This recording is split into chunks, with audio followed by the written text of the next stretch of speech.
All right. Good day, everyone. Hope you're all doing well.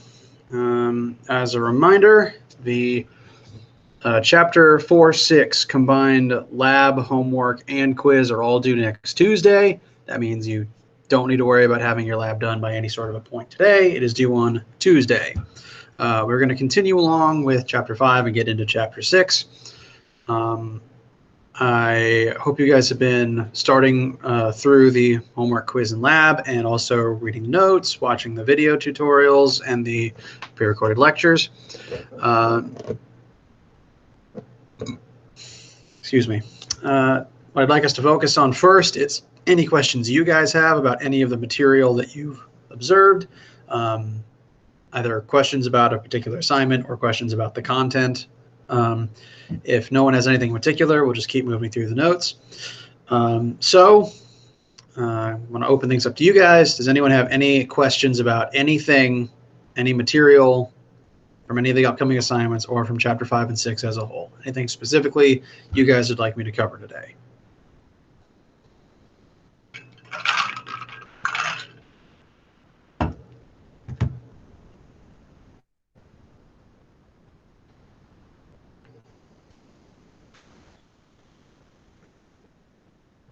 Okay.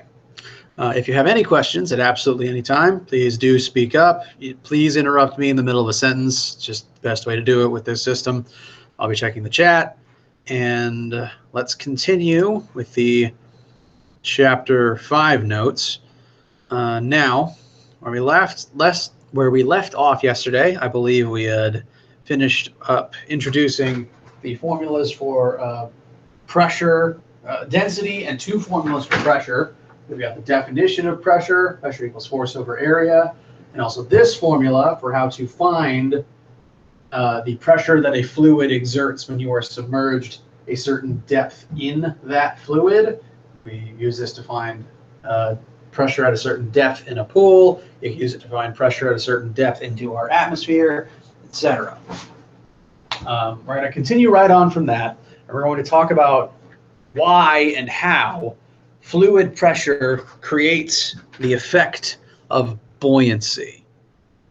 Now, I'm actually going to spell that word because, especially in English, when you don't always pronounce it like it is spelled, buoyancy is spelled B-O, sorry, excuse me, I already messed it up. B-U-O-Y-A-N-C-Y,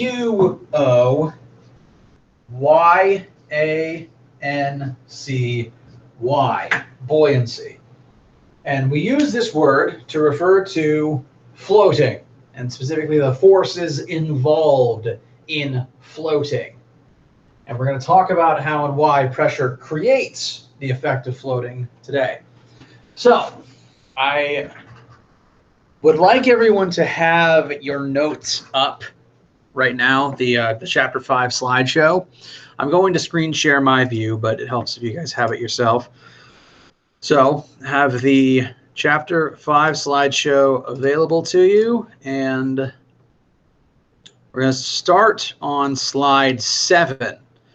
Now, specifically, slide 7 and 8 have some animations on them. So if I'm going to hit presentation and we're going to see the things one at a time, you'll begin with just this picture of a cube. And if you press forward one time, we're going to be looking at this cube as it is floating in water. Now, when you are some depth in a fluid, we've already discussed how there's going to be pressure when you're submerged in a fluid of a specific density, and you are a specific depth in that density. Sorry, in the fluid of that density. So this cube will be under pressure from the water while it is submerged in the water. Now, that pressure is going to be due to a force exerted on all sides of the cube inwards. And as we click forward, we're going to show arrows that represent those forces on each side. So if you press forward once, you will see arrows representing forces on the left side of the cube. Now notice it's the left side of the cube, and the forces are pointing rightwards because they have to press into the surface, into the object. But also notice that the forces are all different sizes. This is, again, due to our formula for pressure at a specific depth. Pressure increases with depth. The further down into the fluid you go, the more the pressure is. So for any object submerged in a fluid, there's going to be more pressure and more force acting on the lower part of the object. The pressure is not as much at the top, so there's less force and less pressure there, but there's more force and pressure at the bottom because you're deeper down and there's more fluid above you adding to the pressure. Click forward one more time and you'll see the same thing on the right side of the cube, except the forces point to the left.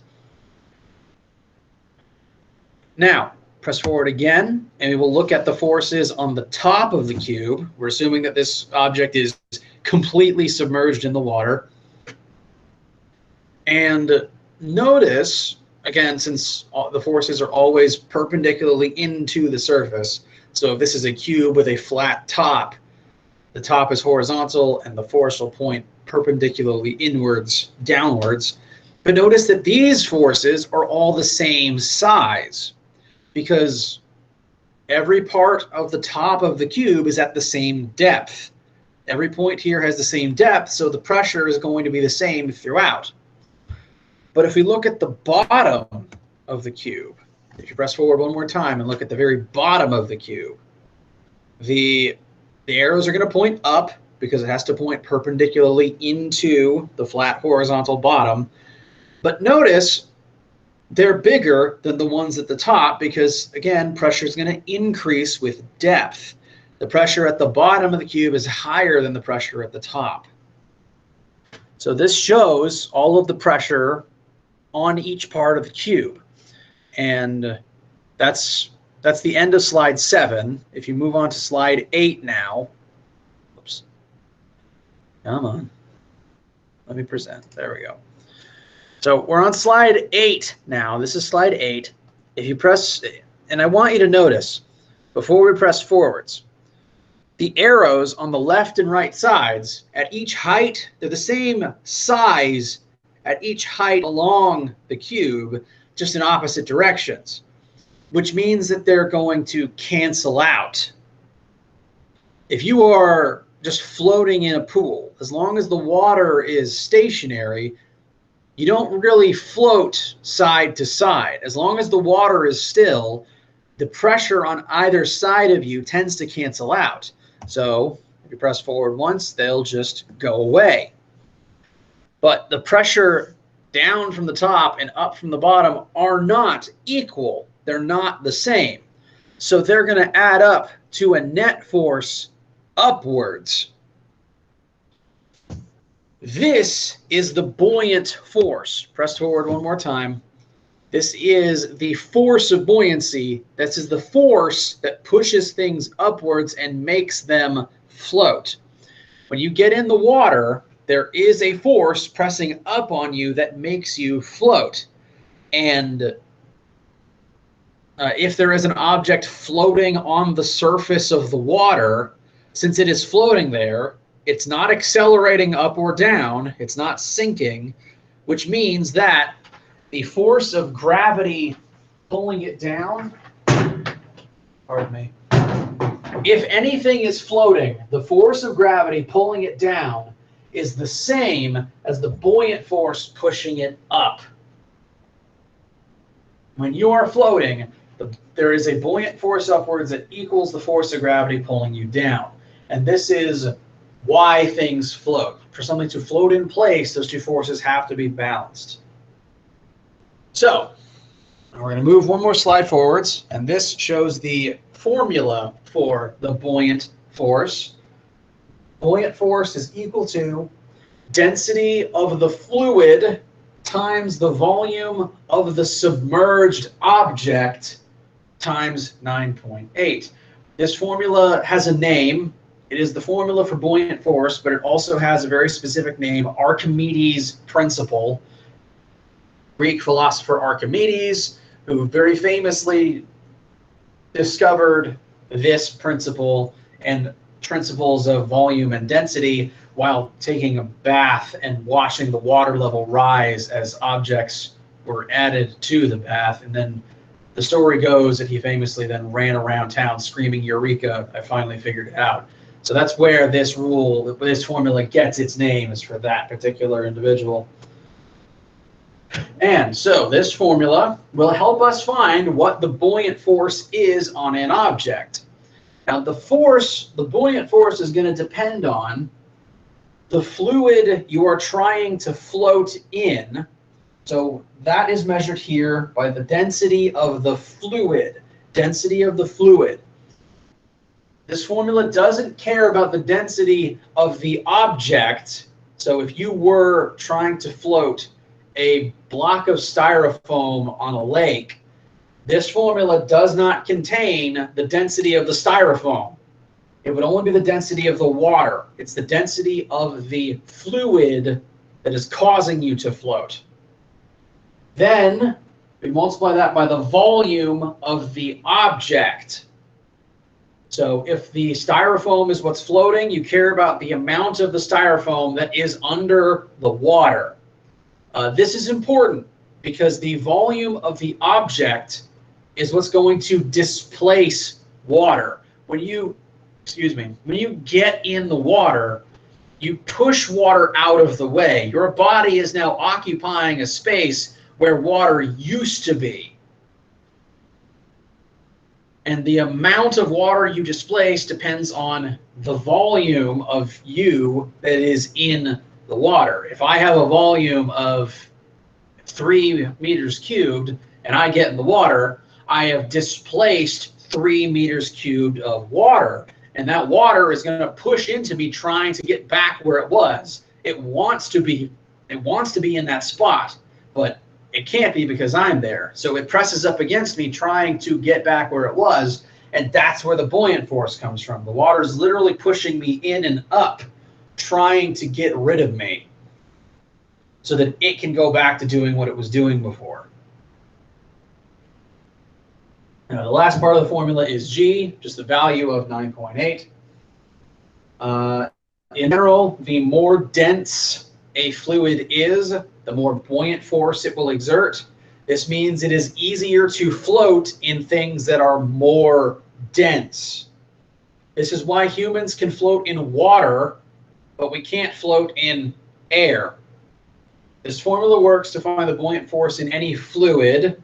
Air and water are both types of fluids, and water is a lot more dense than air. Humans are about the same density as water, so we can float in water, but we cannot float in air because we are much more dense than air.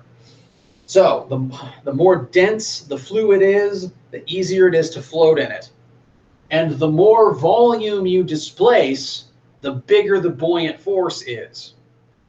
This is why we are able to build big metal boats and ships and submarines that float despite being very heavy. The hull of a boat extends very far down into the water and displaces a lot of water. We make the bottom of the boat very large so that it displaces more water and creates more buoyant force. The more buoyant force you have, the easier it is to counteract gravity, the more likely you are to actually float. So that is this formula. We're now going to use it in an example. As I'm switching slides and erasing a few things from the board, please let me know if anyone has any questions now before we move on.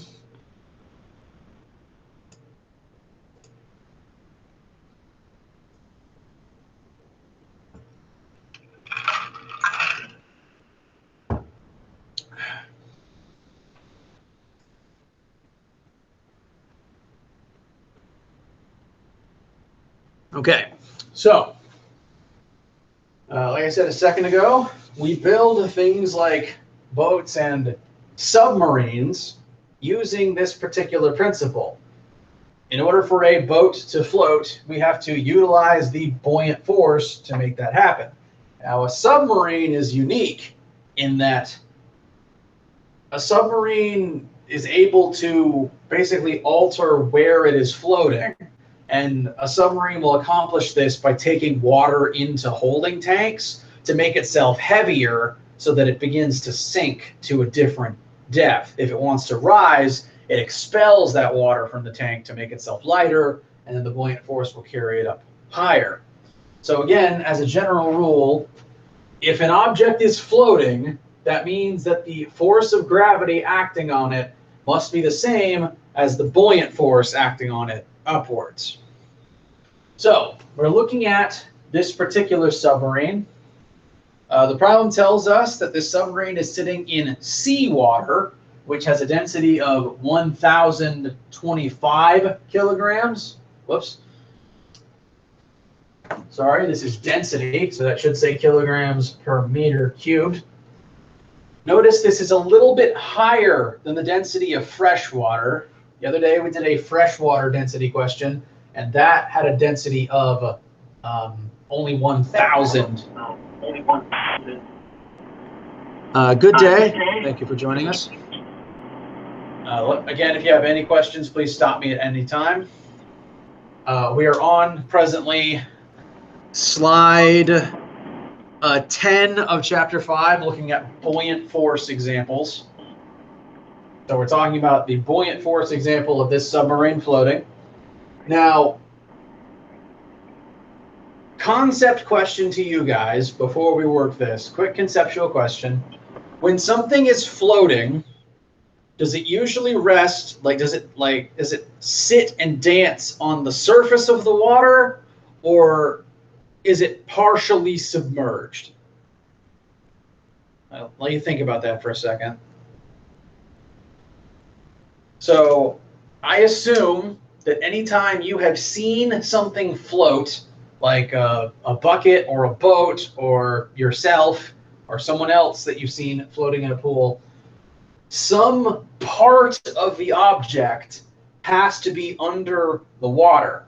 Nothing can ever float by just, in order to float, part of you has to be in the water. You cannot be just on the surface without any part of you being in the water itself, because some volume has to be submerged so that you displace some volume of water. So it's not, the entire sub is not just resting on the top of the water. Some of it has to be in the water and submerged. And the submerged volume of the submarine, the part of it that's underwater, is what's creating this buoyant force upwards. So we have our submarine. We're given the density of seawater. We're assuming the submarine is in salt water because it's in the ocean. And again, this density is a little bit higher than the density of normal water on account of the fact that salt water just is more dense than salt dissolved in it, so there's more matter per unit volume. We're also told this submarine has a very large mass of 43,000 kilograms. And the first thing that we are asked is, what must the force of buoyancy on this submarine be? We're asked for buoyant force, and let's turn our attention to the formula we just talked about. Buoyant force equals density of the fluid times the volume of the object times 9.8. We know the density of the salt water, but we don't know the sub's volume, and we don't know the buoyant force. So right now, this formula by itself won't tell us what we want. Since we don't know the sub's volume, we can't find buoyant force yet. But remember, we're assuming that this submarine is floating on the surface of the water, and for anything to float, anything at all, the force of gravity pulling it down must be equal to the buoyant force pushing it up. So, to find our buoyant force, we need to find the weight of the submarine, because the force pushing up has to be equal and opposite to the gravitational force, or it won't be floating here stationary. So, to find the weight of an object on planet Earth, we multiply its mass by 9.8. That's going to be 43,000 kilograms times 9.8. That will tell us that the buoyant force acting on this particular submarine would have to be 421,400 newtons, which is a lot. That is a lot of force.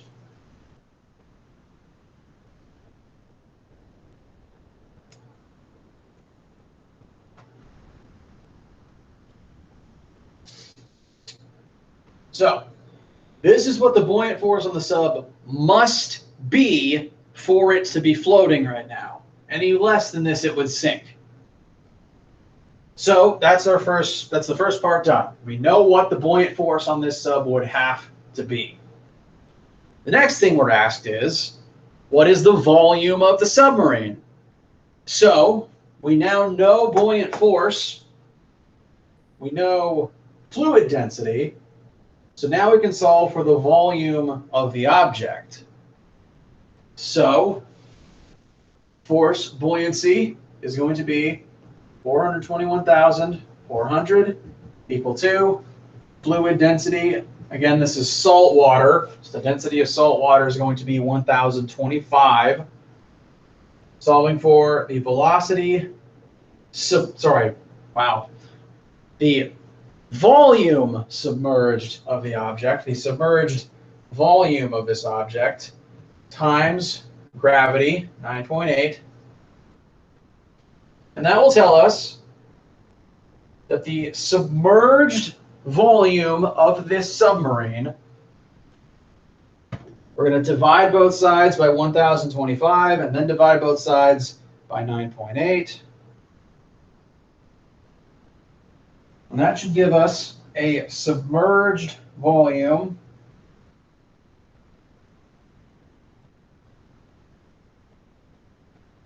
of 41.95 meters cubed.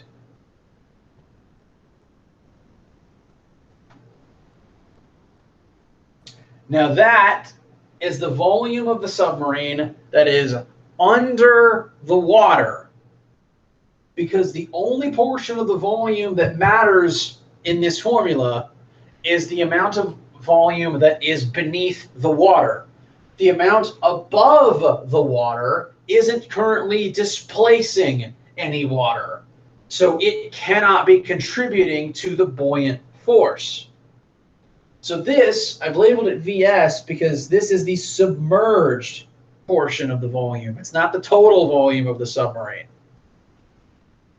We're told in this part of the question that the periscope, the part of the sub that's out of the water, is 1/5 the volume of the total submarine. That must mean that the volume under the water must be 4/5 the total volume of the submarine. We can use that to find what that total volume needs to be. So we're basically going to multiply the answer we just found, 41.95, by 5/4. And that will tell us the total volume of the submarine, all parts of it, not just what's under the water, should be about 52.44 meters cubed. That's the total sub's volume.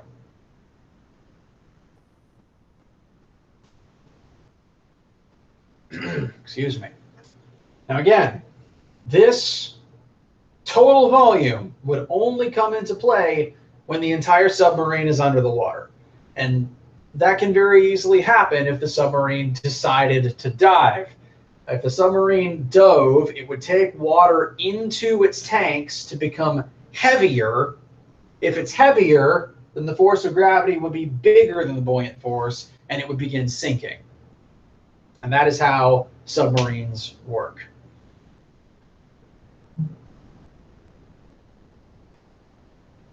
So that is the buoyant force.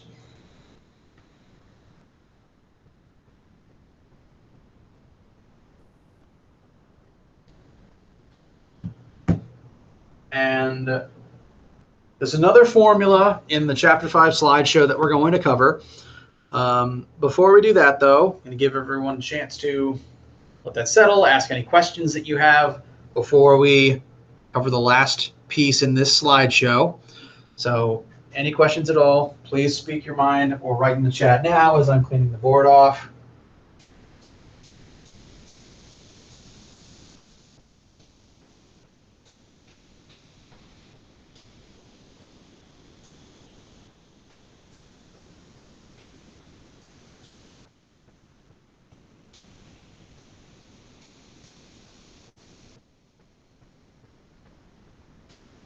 All right. So again, I recommend you have your slideshow up with us right now, but I will go ahead and show you what slide we'll be on.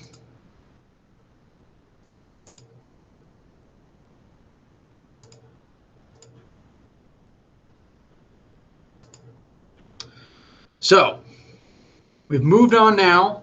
The example we just did was slide 10. What you're seeing now is slide 11. This slide should have a title called Pascal's Principle. And on that slide is a new formula.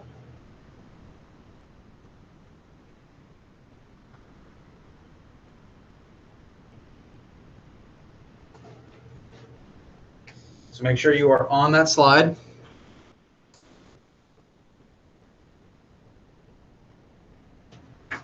So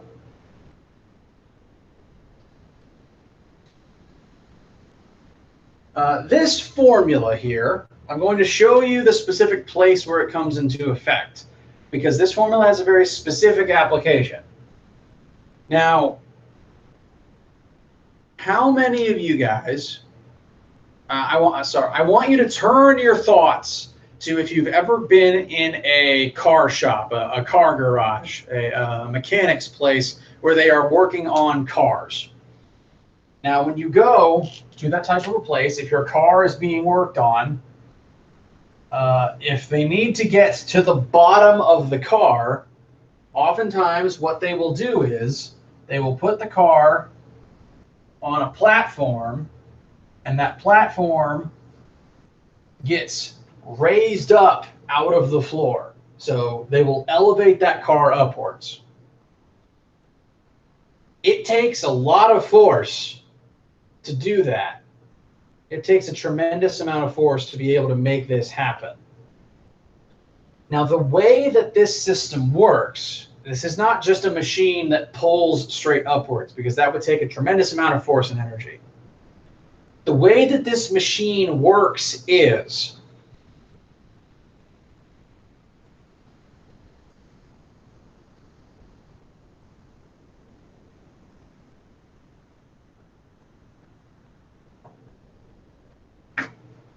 it's sort of a system of two pistons. A system of two pistons. The car is on top of one piston. And in order to lift this car up, the piston has to be exerting a force equal and opposite to the weight of the car. And this piston here has a specific size. It has a specific cross-sectional surface area. If you think of this as like a round cylinder, this would be a cross-section, a slice of that cylinder. If I was to draw it like this, it's the area of the top of the cylinder. Now, this system, we call these hydraulics. And you've probably heard that word in reference to systems like this, where you are making something move, possibly even in cars themselves that have a hydraulic system so that they can lift either their front, the back, or the whole thing up and down. We call this hydraulics because there's literally fluid under the piston stored in a tank beneath the shop that goes up into a different piston.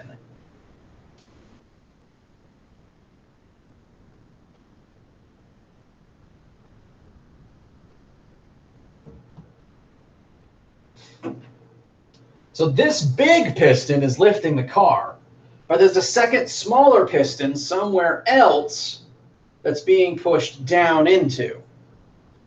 Now, when we're talking about the states of matter, I mentioned that liquids have a definite volume, but no definite shape.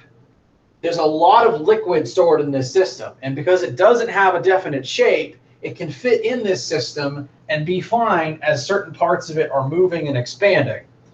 But the liquid does have a definite volume. You can't compress it into a smaller volume.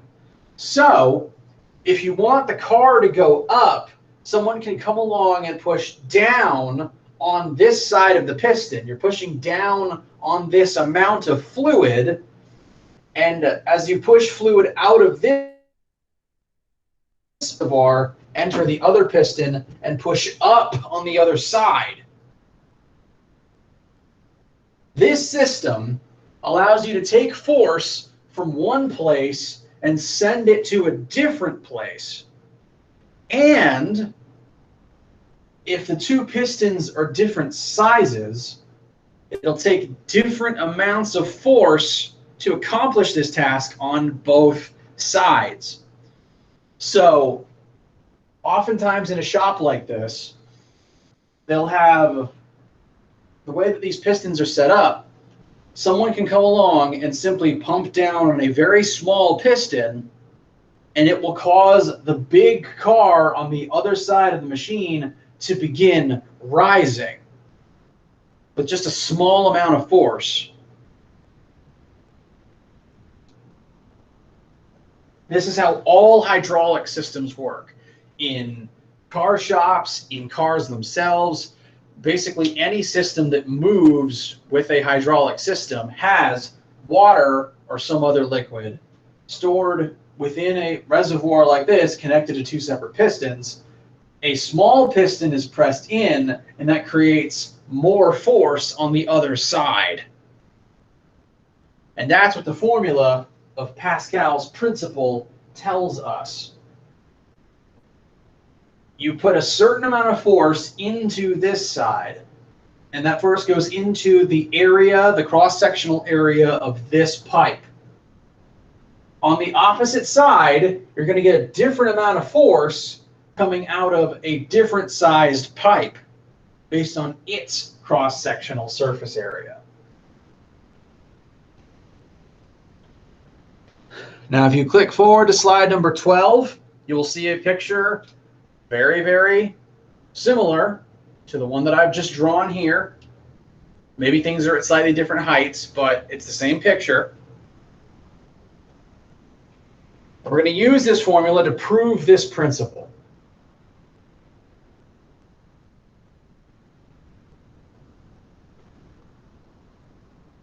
Excuse me. So, this is the sample problem on slide number 12. We've got a car on a piston being raised up due to a force on the other side of the system. So, problem tells us that in this particular car shop, this side of the piston has an area, a cross-sectional surface area of 25 centimeters squared, and that the car side of the system has an area of 2 meters squared.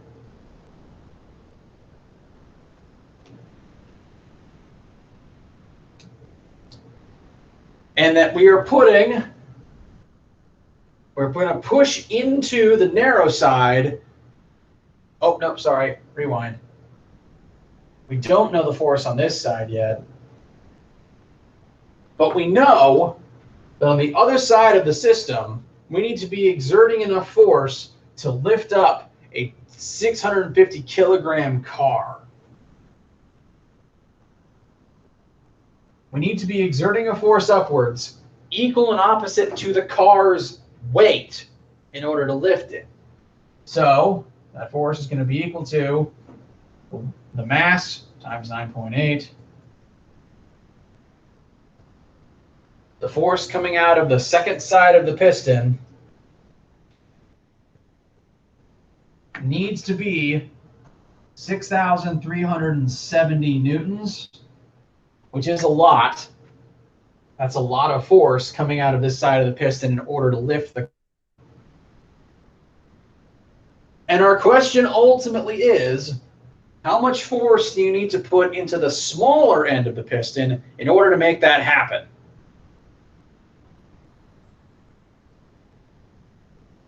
For that, we can turn to Pascal's law, Pascal's principle here. The force on one side over the area of that side will be equal to the force out of the other side divided by the area on that side. We know the force output needed on this side. We know the area of both sides, so we can solve for the force needed to be input on this side. Now, our first area is given to us in centimeters squared, so we need to convert this into meters squared first. There is 100 centimeters in 1 meter, but this is centimeters squared, so we need to do that conversion twice.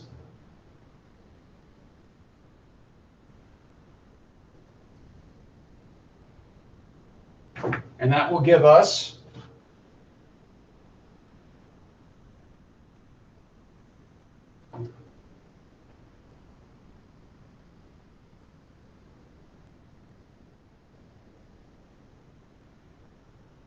area on this side of 0.0025 meters squared. So we have the area on both sides, we have the force on one side, we want the force on the other side. Let's start plugging things into Pascal's law. F1 over area 1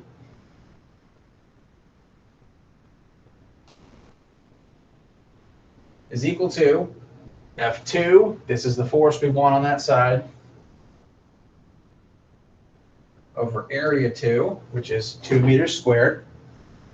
So we're going to multiply both sides by 0.0025.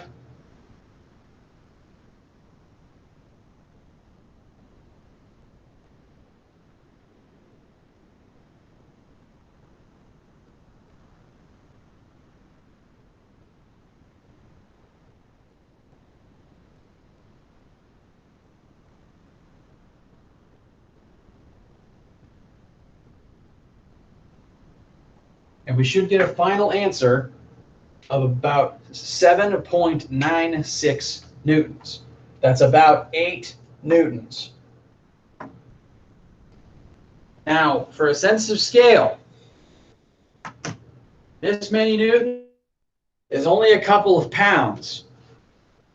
This system would let you lift this massive car by pressing on this side of the cylinder with only a few pounds of force. That's why hydraulic systems like this are so cool and so useful. It would take a lot of energy and mechanism, a machine that can just exert this straight up any other way. But using hydraulics, we can take this teeny tiny force and amplify it into a much bigger force on the other side, just by basically pressing a pedal or just pressing into this side of the piston.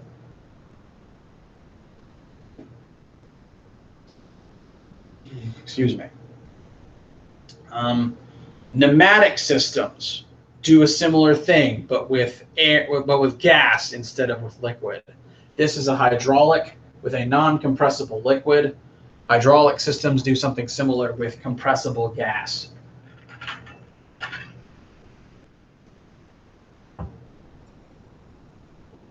Now, does anyone have any questions at all about anything that we just talked about?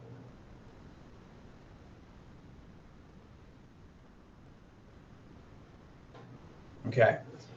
If you do have any, please speak up at any time. Either put it in the chat, I will be checking the chat, or speak up. Please interrupt me. It's the best, it's the quickest way to get my attention. And with that, that's that is the end of the chapter 5 chunk of notes. And so, unless you guys have any questions, we're going to move on to the chapter 6 chunk of notes.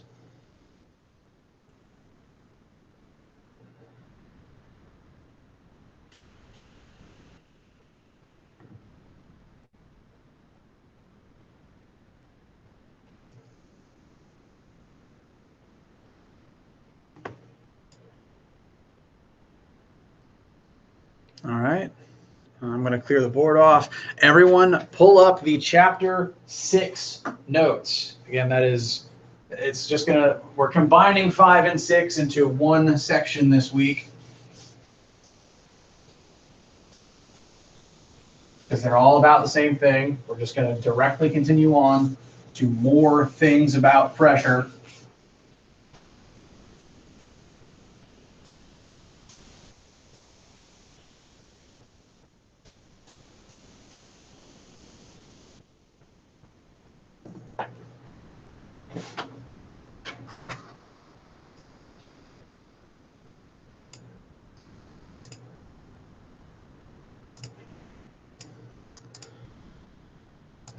And so this is the chapter 6 notes, titled Chapter 6, Fluid Mechanics. It's a direct continuation. We've been sort of talking about, well, most of last chapter was about pressure on solid caused by a fluid. This is going to be more about pressure on the fluids themselves. Direct continuation. Make sure you have the right notes here. Chapter 6, Fluid Mechanics. And if you, these notes were included in an email that I sent out to the whole class, but they are also available, if you don't have them in front of you yet, on our Brightspace page. If you go to Chapter 6, the notes are right here.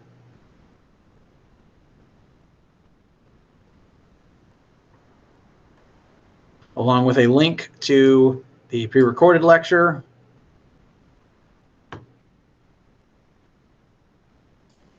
So, Chapter 6, Fluid Mechanics.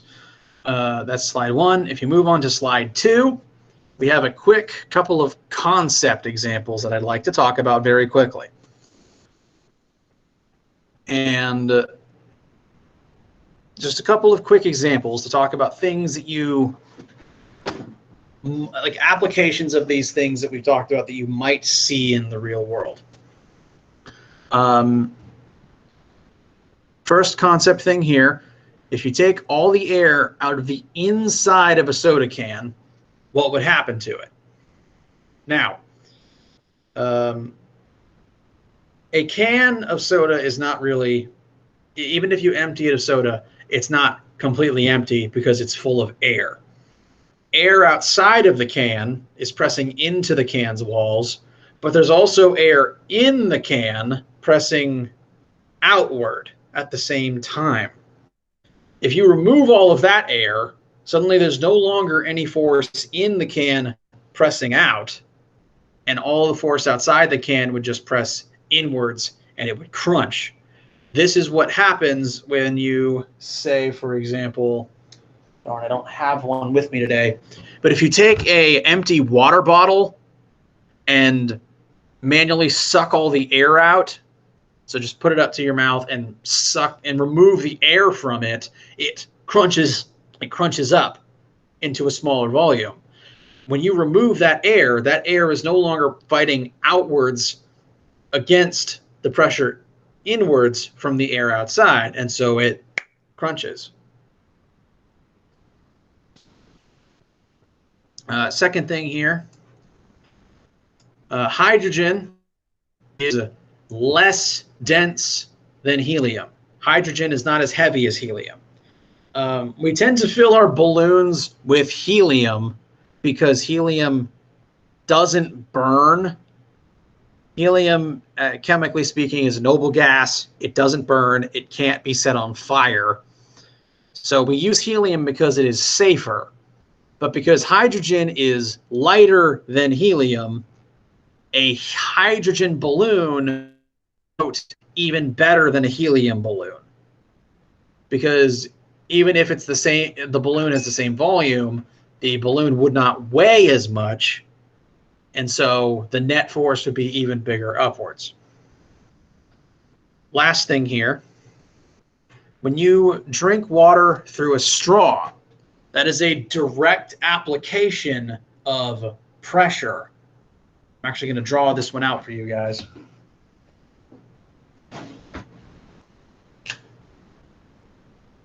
When your straw is in a drink,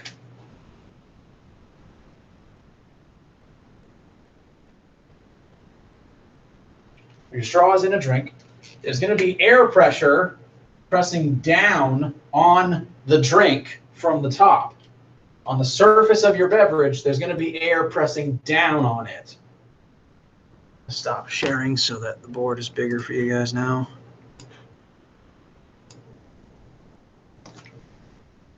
So when you are drinking, there is pressure from the air down on your beverage, but there's also air pressure pressing down on the part of your drink that's inside the straw.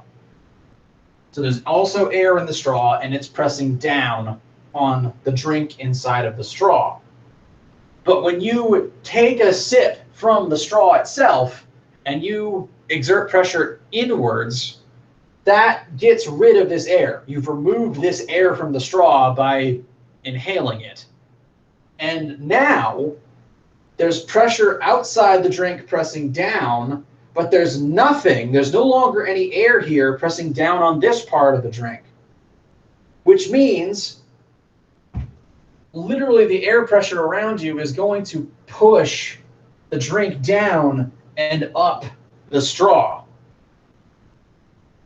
So it's not that you are exerting a force to pull the drink to you, it's that you are causing the air pressure to push the drink up to you.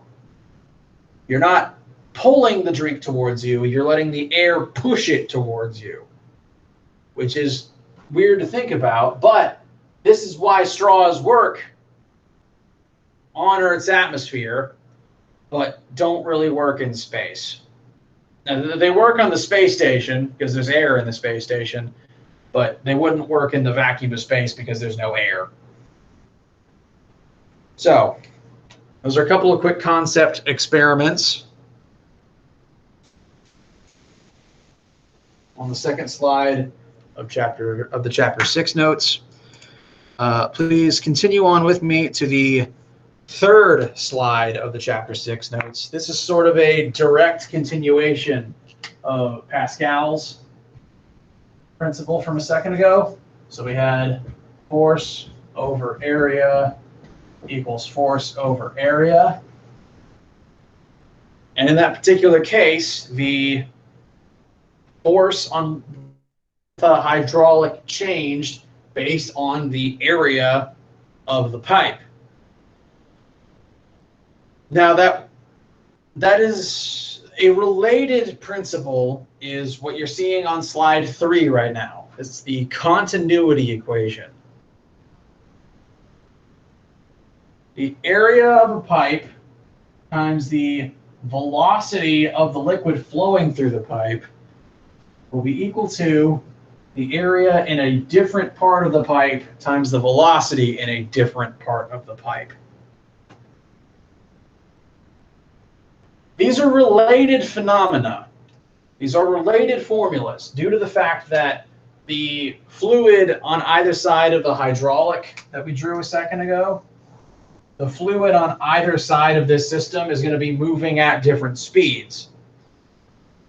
If you were measuring the velocity of the water in this pipe, it would be faster than the velocity in this side of the pipe.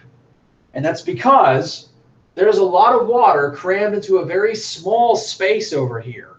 And when you push on it, it wants to get out of there fast. It does not want to be under pressure. So it moves very quickly to try to get out to the other side. But on this side of the system, the pipe is a lot larger, which means that there's a lot more room for the liquid to occupy, and it doesn't have to flow through it as fast. And so that is what this equation tells us. Through a single connected system, the velocity is going to depend, the velocity that the fluid flows through that system is going to depend upon the area of the pipe.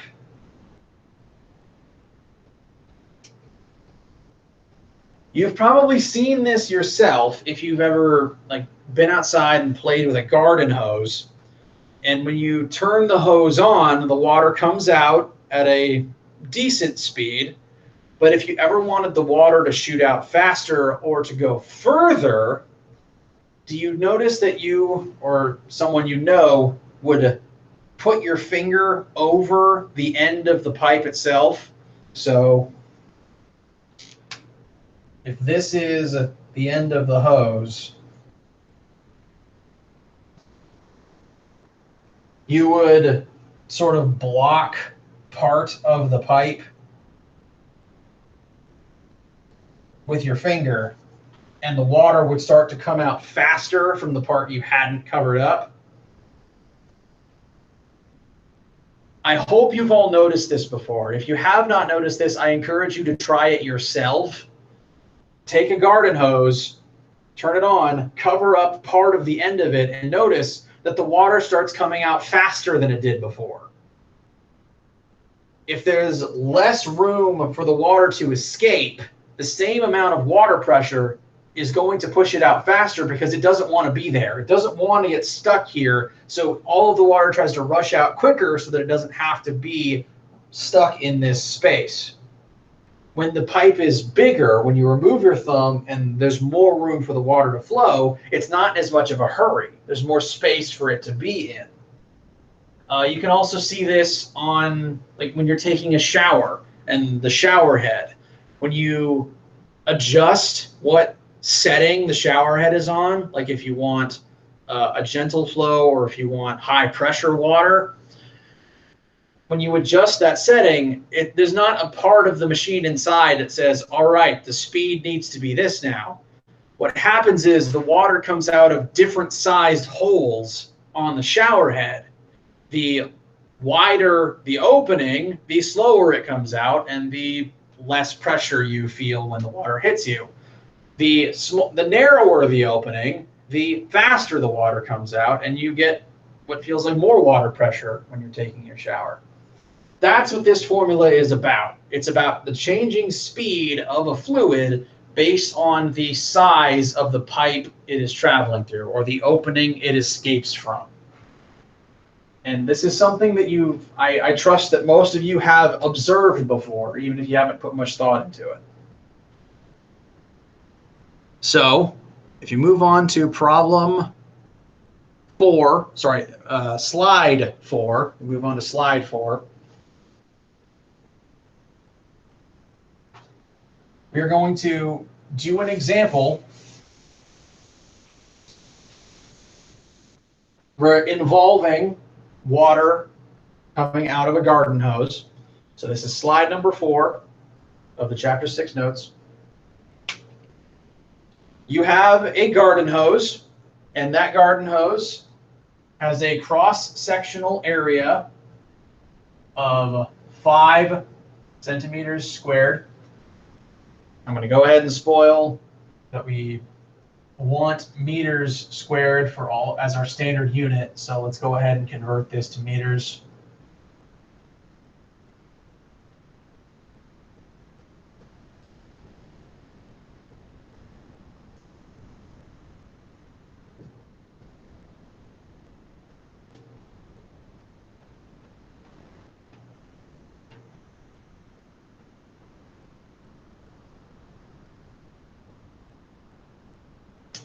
So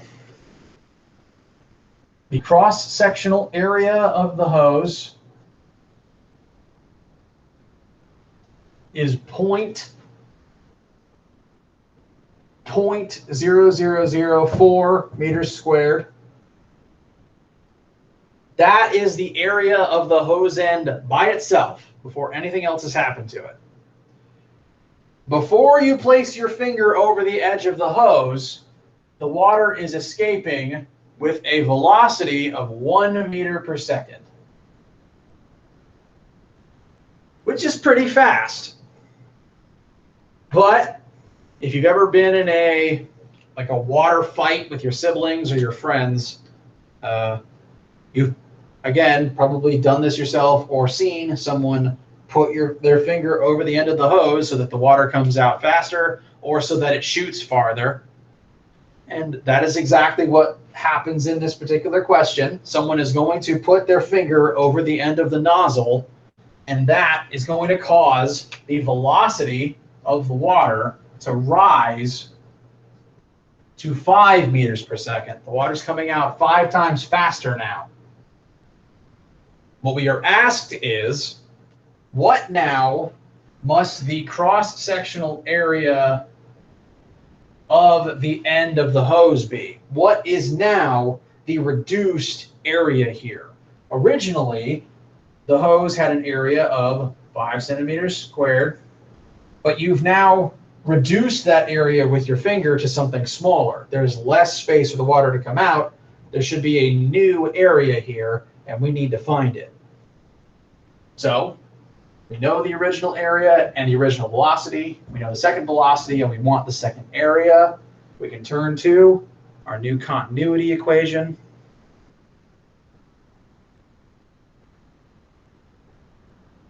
A1 times V1 equals A2 times V2. A1 is 0.0005. V1 is 1. On the other side, we have A2 times 5. So we're going to divide both sides by 5. A2 is equal to 0.0001 meters squared. When you cut the area down to a fifth of what it used to be, the velocity got 5 times faster. And this explains that old thing you've noticed, hopefully, with the garden hose or your shower head or maybe the sink nozzle. If you're, say your kitchen sink has a second attachment that you press the button and it starts coming out in a narrower exit and it gets faster. Same thing there. That's what this represents. That's where it is used in real life. Any questions at all about this principle before we talk about the very last new thing this week? This will be the last new formula.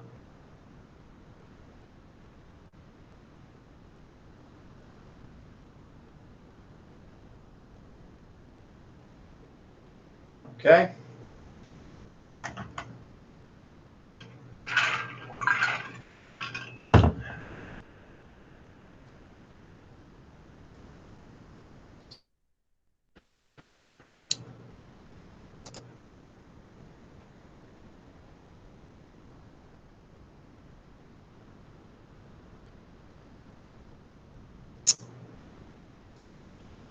That said, please move on to the next slide. I will show you what it is as I'm cleaning the board off.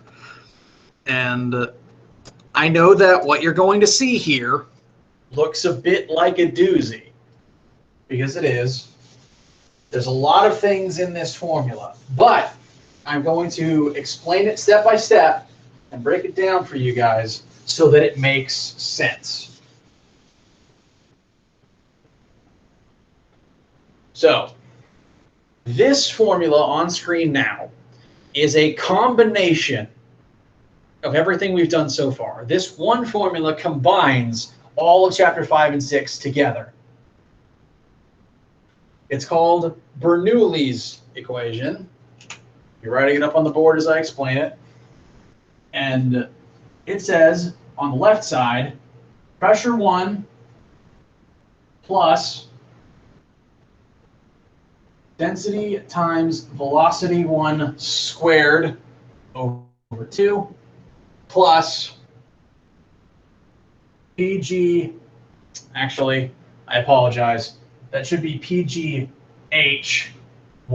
not Y1. It's height. That represents height.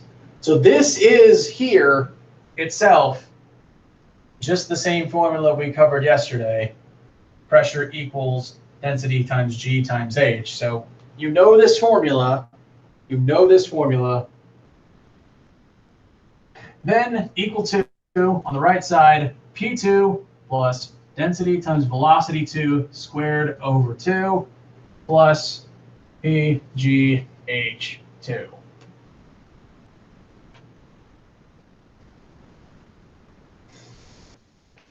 I know this does look like a doozy. There's a lot of terms on each side. This is called Bernoulli's equation, and this combines everything we've looked at in chapter 5 and 6 together into one statement about pressure as a whole as fluids are interacting with each other and moving. Notice everything on the left side is the same as everything on the right side. This is a before and after equation. This is a before and after statement, like when we compare total momentum initial to total momentum final. This is a direct comparison to a before versus an after.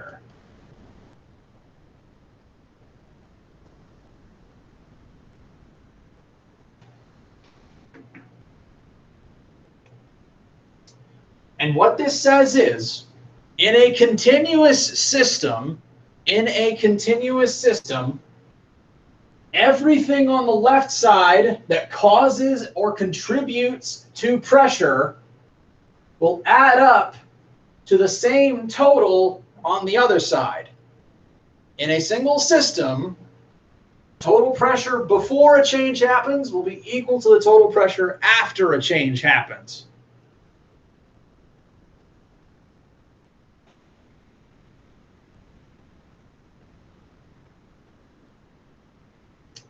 Now, on this particular slide, there's an image that I'm going to draw on the board.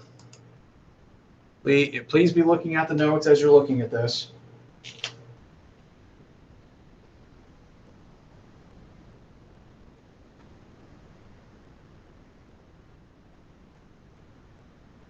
This image is of a pipe that gets narrow in the middle and then goes back to normal. So there's air flowing through this pipe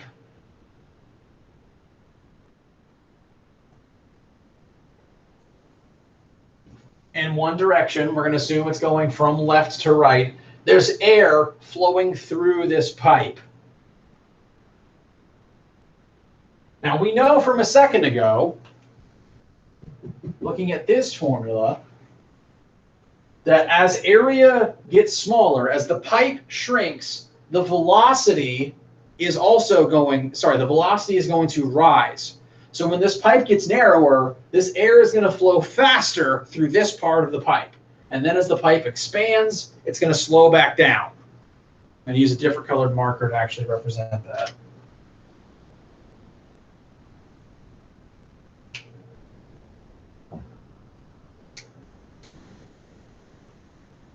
So this is the same as our previous continuity equation.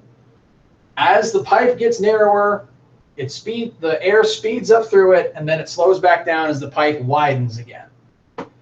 What this is adding, it's showing us what's happening to the pressure in this system as this happens. So this pipe, all these pipes are connected to each other, not just through the main pipe here, but through this other section down here.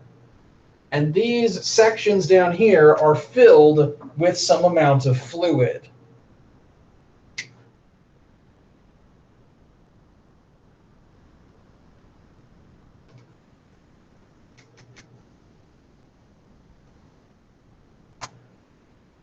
Notice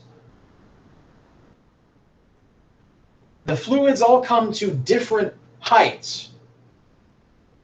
The fluid in the middle comes up higher than the two on the outside. Now, this is one continuous system. This is sealed. There's no cracks. There's no place for fluid to enter the system. This fluid is all trapped into the same pipe with the moving air. And so the only thing affecting the water level here is the air pressure from above it. This is like with the straw. When there's less air pressure above the straw, the water level rises and your beverage actually goes up the straw and so that you can drink it. The water level is higher up here because there's less pressure here. There's more pressure in these pipes, and that pressure is pressing down more on the water. But in the middle, there's less pressure, and so the water rises more. This is like with the hydraulic system. When you press down on the water on these sides, it flows up into this side. And because there's less pressure here, it's able to rise up higher. What this says is, the faster a fluid flows through a pipe, the less pressure it exerts around it.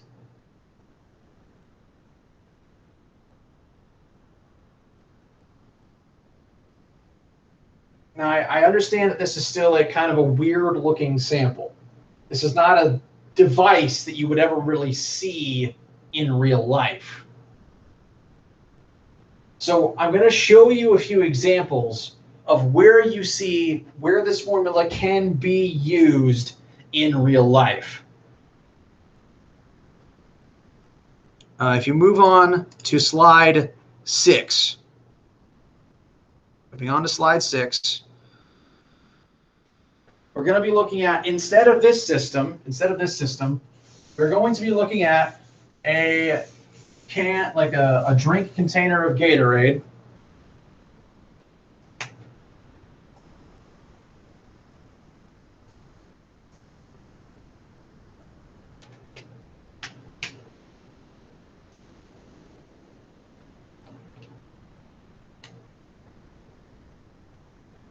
An 8-centimeter tall Gatorade dispenser. So our height, 68 centimeters tall.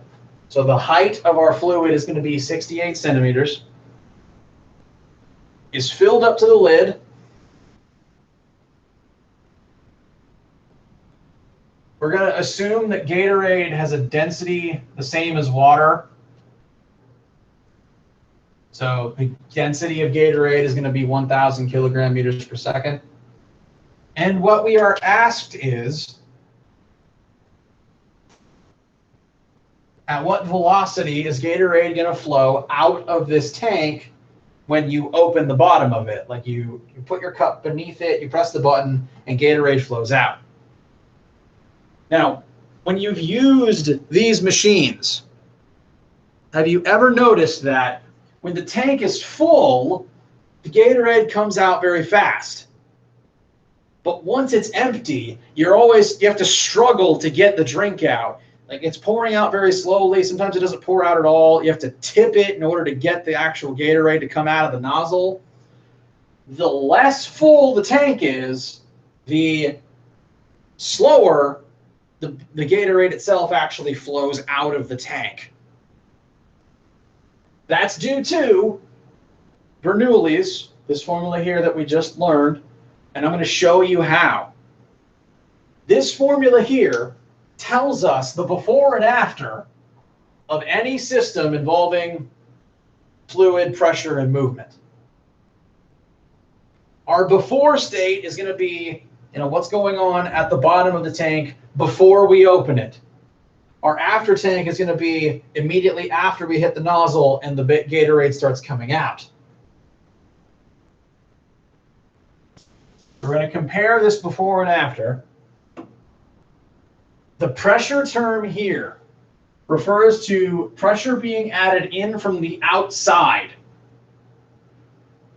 This tank is sitting at a standard air pressure. We're assuming it's on Earth's surface. So the air pressure from the world around it is going to be constant, regardless of whether or not it is at the bottom of the tank or flowing out the side. So the P term is going to be the same on both sides. The air pressure has not changed on either side. which means it can go away. This formula, like each side of it, is just referring to what happens differently on one side versus the other. If our before state is Gatorade's at the bottom of the tank, and our after state is Gatorade is shooting out the side of the tank, in both cases, the air pressure outside the system is going to be identical. Now on the before side, Gatorade's sitting at the bottom of the tank, not moving. That means it doesn't have a velocity. This term goes away. And so the only added pressure on the Gatorade before at the bottom of the tank is just due to the amount of Gatorade above that point. All the Gatorade in the tank is creating pressure at the bottom, and that's the only thing contributing on the left side that is different to what's going to happen afterwards. Afterwards, you open the nozzle, the Gatorade flows out. It's now flowing. It has a velocity, but now there's no more Gatorade above it. If the Gatorade is here, this other remaining Gatorade is no longer above it exerting pressure on it. There's no height of Gatorade above it anymore. So now this term goes away. And we have simplified our formula simply to say the pressure created by the depth of Gatorade will cause it to come out the side at a specific final velocity. Additionally, it's the same Gatorade both times. The density is the same on both sides, so that'll go away. So it's ultimately just going to be GH equals velocity squared over 2. We can find the final velocity of the Gatorade.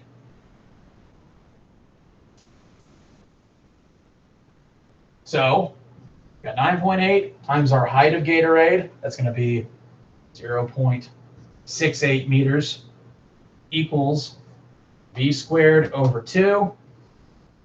The Gatorade should exit the tank with a final velocity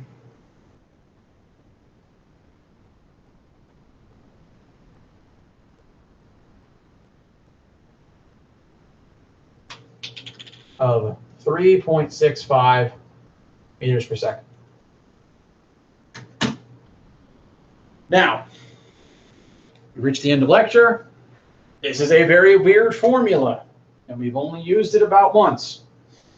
As such, we're going to pick up here on Tuesday, and I might even end up pushing, I will probably end up pushing the chapter 5-6 assignments to be due maybe Thursday next week, so that we can use this formula a few more times on Tuesday, wrap up any final thoughts, concerns in chapter 5 and 6, and then after that fact, the homework will be due, the quiz and the lab will be due, and then we can move on to the next chapter. So we will pick up with this on next Tuesday. You can also come to any of my study sessions, office hours, class calls to ask any questions you have. And yeah, I will be pushing the quiz, the homework, and the lab for chapter 5-6 to be due next Thursday instead of next Tuesday, just to give us time to go over this formula a little bit more in our normal class hours. This is the end of the standard lecture, so if you need to get out of here to move on to another class or anything else you have to do today, that is fine. If you have any questions at all, please let me know. Hop into the call for lab hours, email me, whatever you want to do, and I'll be happy to help you. And if you don't have anything for me right now, I do hope you have a wonderful day. See ya. See ya.